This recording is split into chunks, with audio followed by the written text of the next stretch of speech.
नमस्कार सर। नमस्कार sir. Sir क्या नाम है आपका? मेरा नाम नीलमणि दास है। मैं जांजगीर चांपा छत्तीसगढ़ का रहने वाला हूँ और अभी फ़िलहाल गुड़गांव में एक यूएक्स डिज़ाइनर की पोजीशन पे कार्यरत हूँ। सर संत रामपाल जी महाराज से नाम दीक्षा आपने कब ली? मैंने संत रामपाल जी महाराज से नाम दीक्षा 20 मई 2014 को ली थी।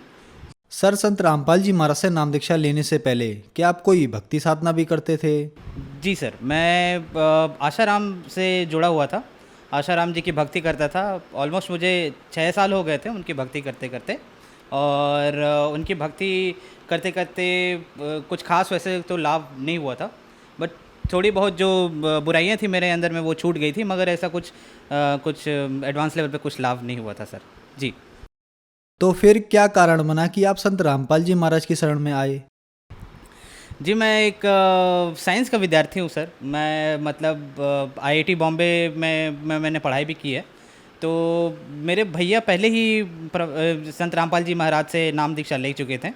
तो उनके साथ मैंने बहुत आर्ग्यूमेंट किया कि भैया ये क्या हो सकता है, मतलब इंसान कैसे भगवान का रूप का दर्जा मिल सकता है किसी को। तो मैंने बहुत आर्ग्यूमेंट किया। मैं आसाराम जी की पॉइंट ऑफ उनके टाइम पे भी मैंने बहुत आर्ग्यूमेंट किया था कि नहीं, साइंस से बड़ा तो कुछ है ही नहीं, मतलब विज्ञान ही है सब कुछ। कुछ गॉड का एग्जिस्टेंस आप ऐसे किसी आदमी को नहीं बता सकते। लेकिन जब उनसे बहुत डिस्कशन चला मेरा, संत रामपाल जी महाराज के मैं आश्रम गया। मैं आश्रम जाने के दौरान मुझे ये लगा कि ये तो बिल्कुल अलग जगह है। यहाँ पे लोगों को मुफ्त में खाना सोने का व्यवस्था, क्योंकि आशाराम के पास में मैं जा चुका था, वहाँ पे पैसे से आपको दिया जाता था। मतलब आप पैसे कूपन कटाओ और उसके बाद में आपको दाल चावल मिलती थी। वहाँ पे इतना कोई व्यवस्था नहीं था। बड़े जो पैसे वाले हैं उनको आगे बैठाया दिया जाता था, हम लोग बहुत पीछे बैठते थे और कहीं से दूर में तो छोटी मोटी झलकी मिलती थी आशाराम जी की। लेकिन यहाँ पे देख रहा हूँ सारे लोग आके आराम से परमात्मा आशीर्वाद दे रहे हैं। और उसी दौरान पे मुझे थोड़ा सा मन में एक तो कहीं विचार हुआ, नहीं यार, मैंने कहीं और भी भक्ति की है तो यहाँ पे भी आकर एक कोशिश की जाए। संत रामपाल जी महाराज से मैंने नाम उपदेश लिया। संत रामपाल जी महाराज ने आशीर्वाद भी दिया। और मुझे सबसे एक आश्चर्य बात और लगी सर कि आप किसी भी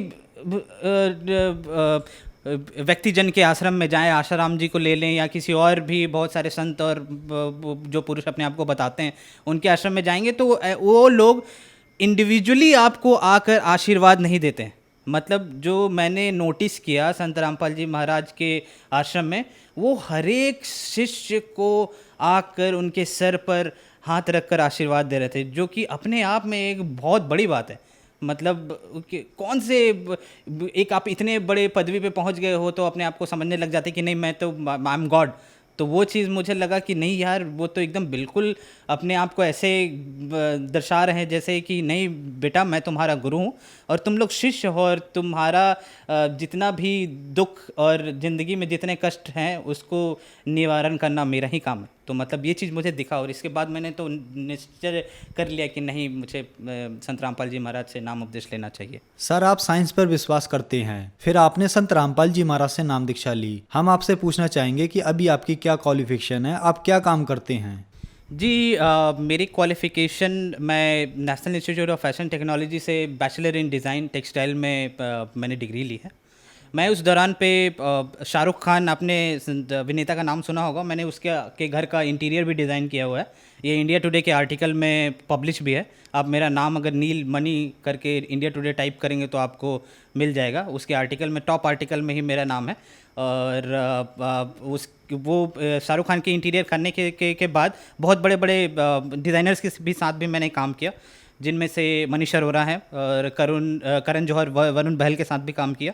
और वो छोटी छोटी बहुत उपलब्धियां थी जिसको संजो कर मैंने मास्टर डिग्री के लिए भी कोशिश करी। मास्टर डिग्री में मैंने आईआईटी बॉम्बे का एग्ज़ाम दिया।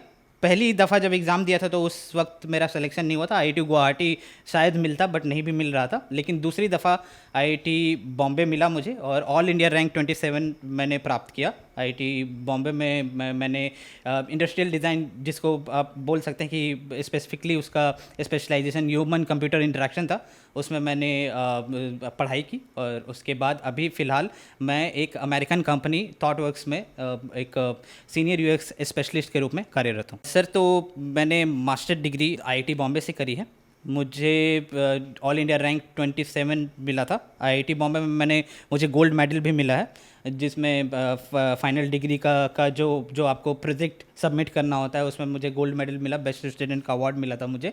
और संत रामपाल जी महाराज के ही आशीर्वाद से मेरा आईआईटी बॉम्बे में सिलेक्शन हुआ था। आईआईटी एक इतनी बड़ी संस्थान है, मतलब लाखों बच्चे वहाँ एडमिशन के लिए तड़पते हैं, मरते हैं, मतलब कि नहीं वो वहाँ पे हमारी एडमिशन हो जाए, लेकिन सिर्फ आशीर्वाद मात्र से, संत रामपाल जी महाराज के आशीर्वाद मात्र से वो सिलेक्शन हो गया था मेरा। और ये सर मैं ये आपको ये भी बात बताना चाहूँगा, मैं संत रामपाल जी महाराज के पास में मैं 2013 में भी एक बार जा चुका था, जिस समय भैया ने मुझे बोला कि तुम जाकर आश्रम देखो, तुम्हें नाम उपदेश लेने का इच्छा करेगा तो ज़रूर लेना। उससे पहले भी एक बार मैं गया था, जिस दौरान पे मैंने उसी वक्त बोला था भैया को कि अगर मुझे आईआईटी बॉम्बे में मेरा सिलेक्शन हो जाए ना भैया, तो मैं पक्का काम उपदेश लूँगा, तो मुझे समझ में आ जाए कि हाँ यही कि ही इज़ द गॉड। तो जैसे ही मैंने बोला कि संत रामपाल जी महाराज से मेरी वार्तालाप भी हुई, मैंने उनको बोला कि मैं आईआईटी बॉम्बे में एडमिशन चाहता हूँ, तो उन्होंने एकदम आशीर्वाद दिया और बोला बेटा हो जाएगा, और हो ही गया। मतलब इससे बड़ी चीज़ और क्या हो सकती है। नीलमणि जी, आपने आईआईटी मुंबई से अपनी पढ़ाई पूरी की है और आप गोल्ड मेडलिस्ट स्टूडेंट रहे हैं। संत रामपाल जी महाराज के बारे में ये कहा जाता है कि उनसे श्रद्धालु अंधश्रद्धा के तहत जुड़ते हैं। कम से कम आप जैसे लोग जो टॉप आईआईटी कॉलेज में गोल्ड मेडलिस्ट स्टूडेंट हैं, टॉप इंजीनियर्स, टॉप डॉक्टर्स जो संत रामपाल जी महाराज से जुड़ रहे हैं, आप लोगों को तो हम नहीं कह सकते कि आप लोग संत रामपाल जी महाराज से अंधश्रद्धा के तहत जुड़े हैं। तो क्या ये धारणा बनाई गई है या ये धारणा कहीं ना कहीं तक ठीक है?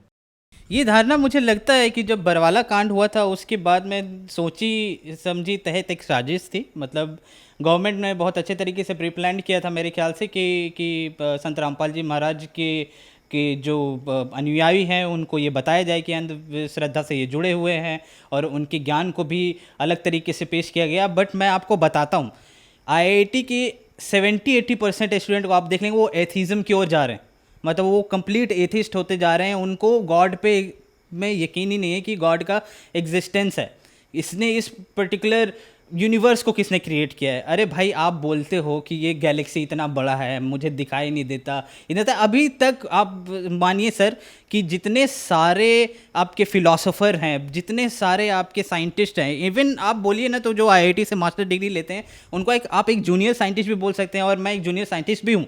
लेकिन आप जो छोटे छोटे जितने भी वहाँ पे स्टूडेंट हैं, आप उनसे जाकर आप ये पूछेंगे ना, उनका जो विश्वास है गॉड की ओर एक बिल्कुल भी बदल चुका है। मतलब लोग इतने ज़्यादा अंधविश्वास की ओर जा चुके हैं कि आपको यकीन नहीं होगा। और ये संत रामपाल जी महाराज को इस तरीके से ठहराना, उन्होंने एक एक चीज़ को, हर एक शास्त्रों को खोल के, वेद को, सभी चीज़ों को बताया है कि कहाँ पे भगवान का जिक्र है और वो भगवान आखिरकार कौन है, और हमें किस भगवान का पूजा करना चाहिए, किस तरीके से करना चाहिए, और सही तरीके का गुरु कौन है। उन्होंने तो सिर्फ यही बताया। मेरे ख्याल से शायद ये चीज़ जितने भी और धर्म गुरु थे उनको पची नहीं होगी, क्योंकि उन्हें उनका जो व्यवस्था चल रहा है आजकल का, शायद हो सकता है कि जिस तरीके से ये ज्ञान प्रचार हो रहा था तो उनको लगता है कि शायद मेरा बंद हो सकता है, इसलिए उन्होंने इस तरीके का षड्यंत्र रचा। ये बिल्कुल, आप अगर खुद में पढ़े लिखे हैं, आपको साइंस पे विश्वास है, आप थोड़ा बहुत भी मेटाफिजिक्स या फिर आपको लगता है कि मैं अध्यात्म में बिलीव करता हूँ, तो आप किताबों को खोलिए, गीता को खोलिए, आप चारों वेद को खोलिए, पुराणों को खोलिए, जो संत रामपाल जी महाराज सत्संग में बताते हैं, सिर्फ आप उनको देखिए और समझने की कोशिश कीजिए, आपको बहुत परिवर्तन दिखेगा। आपको लगेगा कि एक्चुअल में सच्चाई क्या है। नीलमणि जी, आप हाईली एजुकेटेड पर्सन हैं, आप इन बातों को अच्छी तरीके से जानते हैं। लोग तीर्थों पर जाते हैं, गुरु बनाते हैं, भगवानों की पूजा करते हैं, टॉप इंडिया के हॉस्पिटल और विदेशों के भी हॉस्पिटल कह देते हैं कि आपकी बीमारी लाइलाज है, ये ठीक नहीं हो सकती। प्रूफ के तौर पर वो अपनी रिपोर्ट्स भी दिखाते हैं, और संत रामपाल जी महाराज उन बीमारियों को ठीक कर देते हैं। क्या कारण है? मुझे लगता है कि जो आजकल देखिए, बहुत सारे ऐसी बीमारियां होती हैं जिनको डॉक्टर भी बोल देते हैं कि ये मेरे से पॉसिबल नहीं है, ये ठीक नहीं हो सकता। मैं अपना ही एग्जांपल आपको बताता हूँ। मतलब मैं खुद भी ब्रोंकाइटिस का पेशेंट रह चुका हूँ, इन्हेलर था मेरे पास में, मैंने बहुत सारे डॉक्टर्स के पास गया हूँ जिस दौरान मैं अपने बैचलर डिग्री कर रहा था उस समय, और दिल्ली में पॉल्यूशन बहुत बढ़ा हुआ था, तो उस समय सांस लेने में बहुत तकलीफ़ होती थी। तो मुझे कहीं ना कहीं लगा, और भैया से मैं भी मैंने पूछा कि क्या करना चाहिए। तो डॉक्टर के पास तो जा ही रहे थे, लेकिन मैंने सोचा एक बार अरदास लगा कर देखें संत रामपाल जी महाराज से क्या होगा। जब जब अरदास लगाई तो एकदम से गायब हो गया। आज की डेट में मैं बता रहा हूँ आपको कि मतलब ऐसे बीमारी छू मंतर हुई जो डॉक्टर बोल रहे थे कि टाइम लगेगा, आपको इनहेलर ले लो और अलग अलग तरीके के टैबलेट्स दे रहे थे। आज जब संत रामपाल जी महाराज की इतनी दया हुई है कि मुझे तो दवाई हाथ लगाना ही नहीं पड़ता। संत रामपाल जी महाराज सिर्फ आपको मंत्र देते हैं, वो मंत्र और साधना को आप सही तरीके से जब करने लग जाएंगे तो ऑटोमेटिकली आपकी की जो जितनी भी बीमारियां हैं धीरे धीरे करके ठीक हो जाएंगे। और मेरे बहुत सारे ऐसे मित्र हैं सर जो आईआईटी में पढ़े हैं, और वो भी मतलब ऐसे अगरबत्ती वगैरह दिखाते थे, और मैं साथ ही साथ मैं अपना नित्य नियम किया करता था संत रामपाल जी महाराज का। तो वो लोग, उनको आश्चर्य होता था कि ये कौन सी पूजा की विधि है जिसमें कुछ जलाना नहीं पड़ता, कुछ करना नहीं पड़ता, एक आपने बस जोत जला दिया है, उसके बाद में आप बस उसको पाठ कर रहे हो, ये क्या है। तो मैं उसी तरीके से उनको समझाने की कोशिश करता था, ये जो आप कर रहे हो ये बिल्कुल आडंबर है, ये कहीं लिखा ही नहीं हुआ है। आप मुझे बताओ गीता में कहाँ लिखा हुआ है, किसी वेद में बताओ, पुराण में बताओ। और मैं यकीन मानिए, मैं जिस लड़के के साथ में आईआईटी रूममेट में था, मेरा जो रूममेट था वो रैंक 1 होल्डर था, मतलब ऑल इंडिया रैंक 1। तो वो बहुत बड़ी बात होती है। मतलब ऐसे लोगों के भी लोगों में आपको इतनी अंधविश्वास दिखेगी ना, जो कि मतलब जिसको देखा समझा ही नहीं जा सकता। तो मैं कहूँगा कि कम से कम आप संत रामपाल जी महाराज की जो पूजा विधि साधना है उसको समझिए, और जो जो उन्होंने गीता और वेद शास्त्र पुराण में जो बताए हैं कम से कम उनको फॉलो कीजिए, देखिए, सत्संग सुनिए, तो आपको समझ आ जाएगा।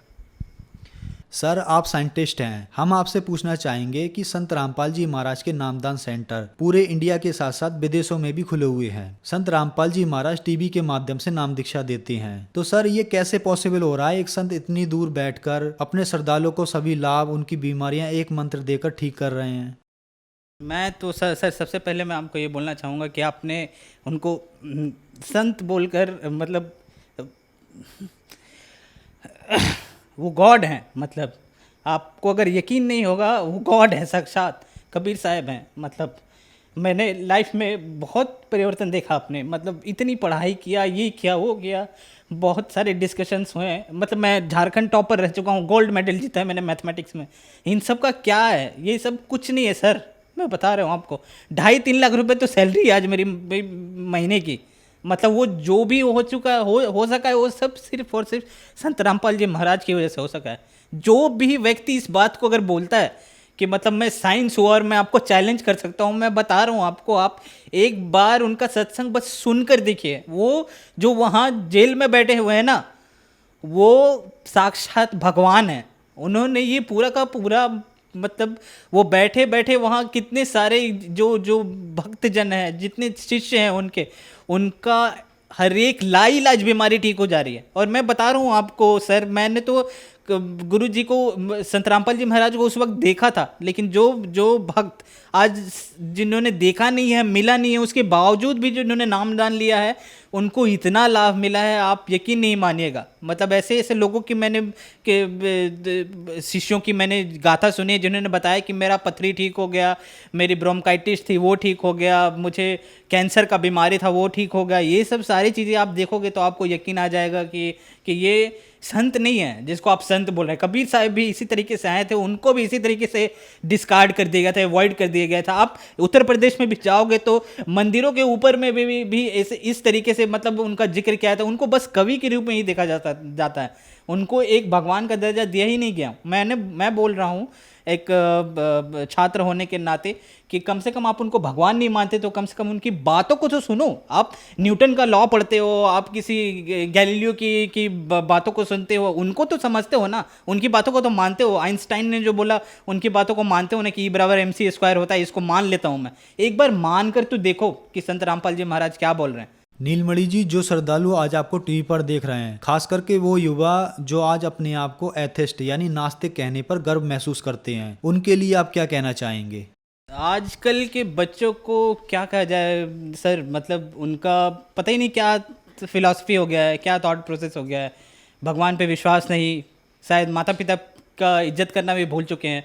मतलब मोबाइल फ़ोन में चिपके रहना, टिकटॉक पे वीडियोस बनाना, ये सब ऐसी ऐसी चीज़ें जो शायद इन यही चीज़ समाज की कुरीतियाँ आपकी ठीक हो जाएंगी। आप एक बार आकर देखो, संत रामपाल जी महाराज के आश्रम आओ। सर मैं आपसे बस इतना कहना चाहूँगा, संत रामपाल जी महाराज का सत्संग सुनो, चैनल पर सत्संग आता है, पीली पट्टी चलती है नीचे पर, उन पे फ़ोन नंबर दिए होते हैं, आप उन पे कांटेक्ट करो, कॉल करो, आपको आसपास के नामदान सेंटर का पता भी चल जाएगा और वहाँ से जाकर भी नाम उपदेश ले सकते हो। जब उनका ज्ञान समझ आएगा तो आप उस फ़ोन नंबर पे कांटेक्ट करके निःशुल्क पुस्तक भी मंगवा सकते हैं।